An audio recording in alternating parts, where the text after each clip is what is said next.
Hi, today is Friday, April 10th. It is Good Friday. My name is Susie Costa. I'm going to be reading you James and the Giant Peach. I'm on the beach today. I'm reading you chapter 30. They all raised their heads, listening. Shh! There it is again, but the voice was too far away for them to hear what it was saying. It's a cloud man, the spider cried. I just know it's a cloud man. They're after us again. It came from above, the earthworm said, and automatically everybody looked upward. Everybody except the centipede, who couldn't move. Ouch, they said. Help! Mercy! We're going to catch it this time. For what they now saw, swirling and twisting directly over their heads, was an immersed black cloud, a terrible, dangerous, thundery-looking thing that began to rumble and roar even as they were staring at it. And then, from high up on top of the cloud, the faraway voice came down to them once again, this time very loud and clear. On with the faucets, it shouted. On with the faucets. On with the faucets.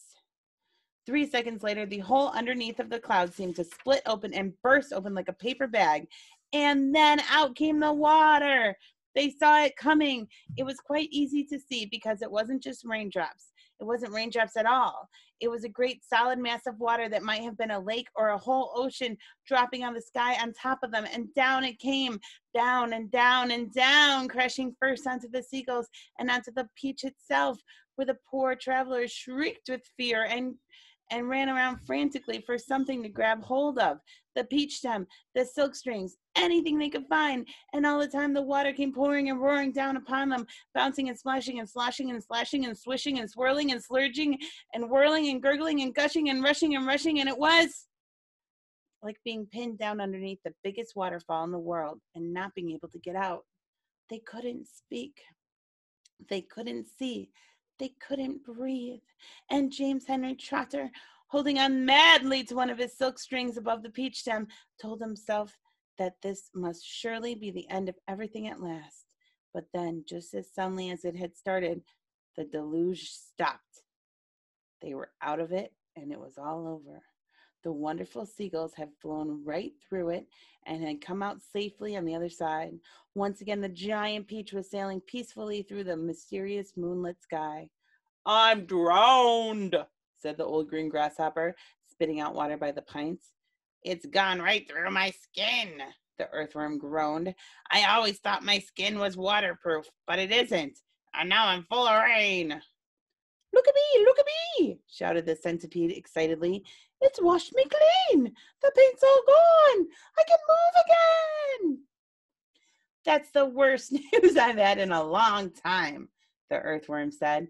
The centipede was dancing around the deck and turning somersaults in the air and singing at the top of his voice. Oh, hooray for the storm and the rain. I can move, I don't feel any pain. And now I'm a pest, I'm the biggest and best, the most marvelous pest once again. Oh, do be quiet, the old green grasshopper said. Look at me, said the centipede. Look at me, I am freed, I am freed. Not a scratch, nor a bruise, nor a bleed. To his grave, this fine gent, they all thought they had sent, and I very near went. Oh, I very near went. But they sent quite the wrong centipede. All right, on Monday we will read, oh, you can't see it, chapter 31.